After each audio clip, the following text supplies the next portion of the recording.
good news for one local school I would like to get to in the final hour.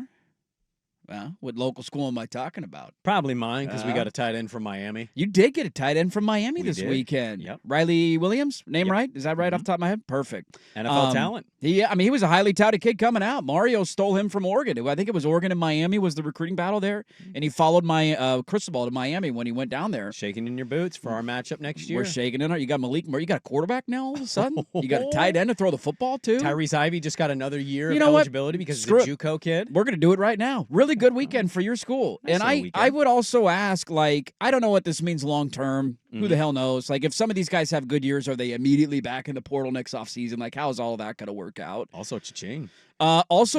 Like the news came out. So I think we kind of knew this, but I don't follow this lawsuit or settlement or financial disclosure stuff as closely as probably a lot of Beaver fans do. As a Beaver alum, I'll tell you, I speak for myself here.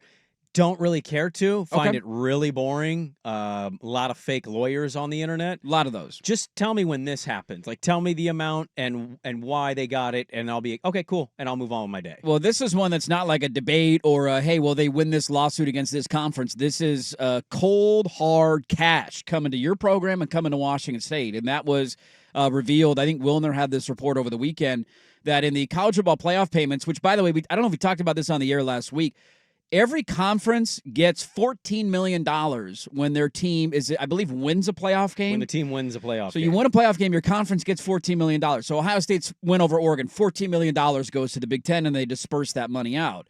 Notre Dame not being in a conference, they just get to eat the $14 million themselves. Shout out the ACC there. Like what? You give them a schedule, and then you get none of the rewards that they get. None of that money. Well, I think it's staggered. So you get a bonus for getting in. Then they got one for getting the one victory. So it wasn't 14 for the one win. I think that's what they have accumulated so but far. The point is everybody else shares it with their conference. Yeah. Like Ohio State, Penn State, Texas sharing it with their conference. And that's why they will never be in a conference. And they get another $6 million if they win the semifinal. That's almost $20 million. Just like that. Boom. They're paying for coaches' salaries for the next 10 years. This came out, though, in the college football playoff payments. The Washington State and Oregon State have sole access to the terms of the Rose Bowl agreement with the Pac-12 for the next 2 years. So that was in place until 2026. So it continues this year into next season as well. And the Pac-12 receives approximately $50 million annually as a part of its deal with the Rose Bowl. That, again, will be in place until 2026, and then they're going to strike that from the record. So you enjoy it now. But for this year and next year, Oregon State and Washington State will get $50 million each per year, and that will total in $100 million over the next 2 years. So it's each. It's not split $50 million? It's approximately $50 million. The Pac-12 receives, $100 million total, so they'll each get $50 million for 2 years, over the 2 years. So $25 million per year. Which, look, all jokes aside, we love to rib each other on this topic, but I don't know if you'll ever find a better $25 million for Oregon State fan than how they got that money. Oregon gets crushed in the game, and you get $25 million watching my team go down 34-0 in the first half. 100%. I don't know if it ever gets sweeter than that unless it happens again next year. That has to be the sweetest paycheck of all time. Easily. When that $25 million clears and it's in your account. I had in high school, I had a substitute teacher, and I can't remember what class, but it was a class that wasn't of like real concern. It was like an elective. We had a substitute teacher come in and randomly just spend the entire class. He didn't teach us. He talked about his son made a big investment in a company, a startup company. And he tells us the whole backstory to this. And he basically ends by saying, and this will date myself, that his son was on the ground level investment of Hollywood Video. And he made $35 million on that investment, and his son framed the check and made a copy, and his dad also has a framed copy of the $35 million check. Wow. Oregon State should frame this check. Frame that check. And then hang it in the banner.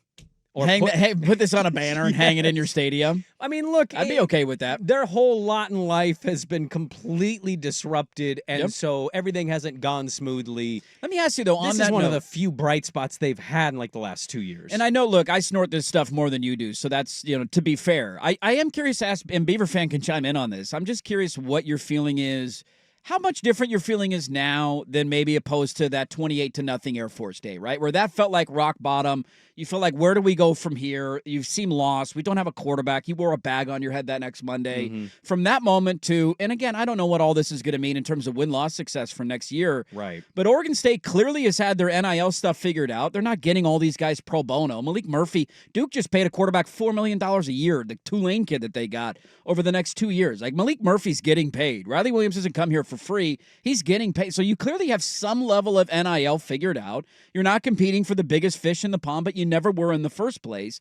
Like, I feel like, and maybe Oregon State fan disagrees with this slightly, I feel like there's a lot of positive momentum, not just this $25 million over the next 2 years that you're getting. You plugged your quarterback hole. You've lost a couple of key guys on defense in the portal, but you've plugged a lot of other holes around the roster. You added a tight end this weekend. Like, they got a manageable schedule next year where you're not really playing that many challenging games. Well, they got a chance to rattle off some dubs next year. Well, I think the good part about the schedule, I can't speak to the talent on all the teams they're playing because some of them I've never followed in my life. That's fair.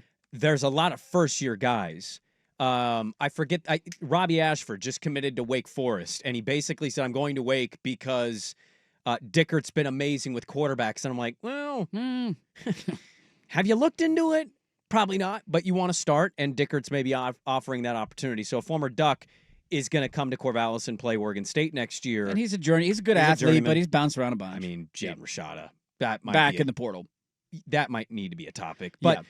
The point you're making is a valid one. Now, I don't know. I don't know what all of it means, but you got a nice payday from the Rose Bowl. You got a guy from Miami that was once coveted by your rival and went to Miami. So, okay, there's some maybe NFL talent coming. Murphy had a nice season at Duke, so that's great to at least feel better about the most important position on the field. You got a quarterback. Their biggest question mark's just going to be, you can just assume the coaching's going to be stellar, that the talent's better. We don't know it yet. And so there's still, for me, a bit of a prove it. I know Bray is capable of coaching a great defense. I've seen it. How much is he going to help Keith Hayward? They've lost a couple assistants. You can say that doesn't really matter, whatever. Yeah, guys lose assistants all the time. Yeah, tight end coach is bolted with Jonathan to Michigan State after a year. Quarterback coach, another coach is going to go to Idaho. What's Gundy's offense going to be now that he has his big body, big-armed quarterback? He's got another weapon. He's keeping a couple receivers. Okay, here we go. Running backs are coming back. All right, there's a little bit of expectation buildup paired with their first-year head coach opponents.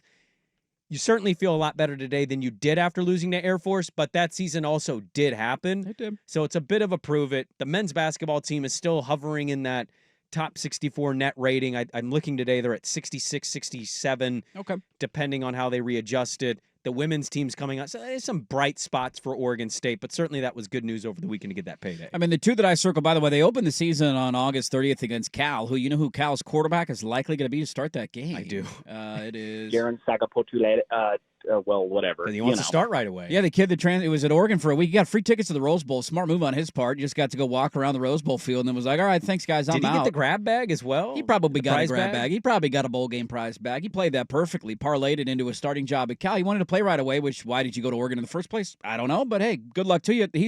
Cal lost their starting quarterback. Mendoza hit the portal. I don't know if he's found a home yet or not. But that kid's going to start. So you're going to likely face a freshman quarterback at home right out of the gate.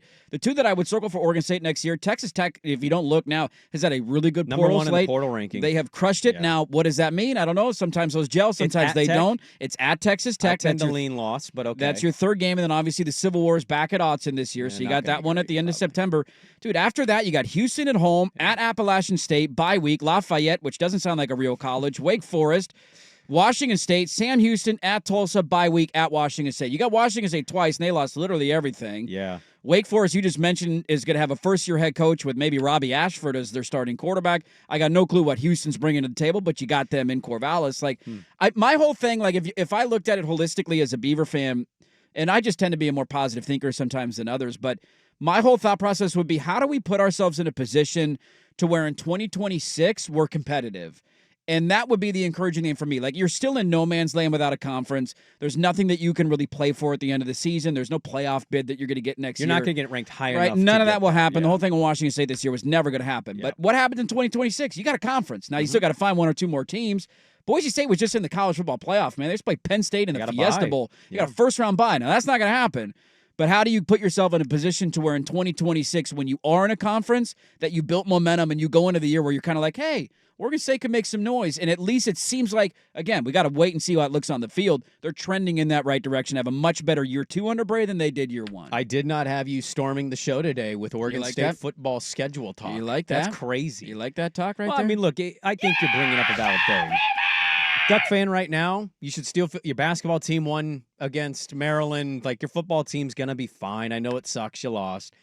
This was a nice little weekend for the Beavs. You needed it. Destroyed Steve Lavin and his beautiful set of hair at Gill Coliseum Where's over the Steve weekend. Lavin at now? Where's he coaching at? San University Diego. of San San Diego, Diego. the Toreros. God, that guy. Living the dream. He is living the dream. No Living in San- expectation. No. What are you going to fire him for? What are you going to do? I'm going to go slick my hair back on the beach. This is great. There's 2 jobs that might be the best in America right now in sports. Fired college football coach because of the payday, and low-level men's basketball coach because you can't compete in a portal. No. Your best option is a JUCO transfer. What's the expectation? And they're not paying you enough, I think, to care enough to fire you. No. Athletics aren't that big of a priority at schools like What's that. Steve Lavin making at San Diego, your guess? $180K? $200K? I think 3 it's probably to 400. You think it's probably. 3 to 4? Yeah. So he probably has a sweet-ass apartment somewhere in Let's see. San Diego with a great view, if not a nice little house. One coach who was contacted by, so they hired him. One coach who was contacted said that the school would be paying between $800,000 and $1 million. Okay, maybe there is more expectation in San Diego. His annual salary, he earned $500,000. Maybe it's gone up. That was in 21-22. Now it says his annual salary is $1.15 million. I mean, he's got the best gig in America. That's a really good job right there, man. I want to be Steve Lavin when I grow up. No, I think there's some good things to point to for Oregon State, but also my only thing, because the schedule seems favorable here in January, do what you want to do, I guess, fandom to each, but I just be cautioning of this whole, build-up of how amazing the team and season's going to be. There was a lot of that noise last year, and that season did not go well in any way. Yep.